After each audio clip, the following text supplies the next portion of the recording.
Numerosi punti all'ordine del giorno stamane che fanno un po' il quadro della crisi generale del Paese. Sì, direi che al centro poniamo l'esigenza che le banche italiane tornino al servizio dei cittadini, dell'Italia, dei lavoratori e dei pensionati. Insomma, non possono pensare coloro che la crisi l'hanno creata oggi di avere un atteggiamento in cui scaricano le difficoltà o con alti tassi di interesse o sui mutui o sul costo del lavoro nel settore.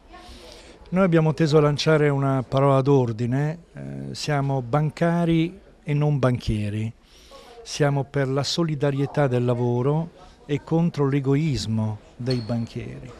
Noi pensiamo che è tempo che le banche rimettano al centro la crescita, gli investimenti, tassi accettabili per i mutui per i giovani, la creazione di lavoro. E alla luce di questi dati, che stato di salute vive il sistema bancario agrigentino? Tutto sommato il sistema agrigentino tiene, perché abbiamo assistito soltanto alla chiusura in questi ultimi anni di 2 filiali appartenenti a una banca di grosse dimensioni e all'apertura di una filiale piccola, anche se appartiene a una banca di carattere prettamente locale.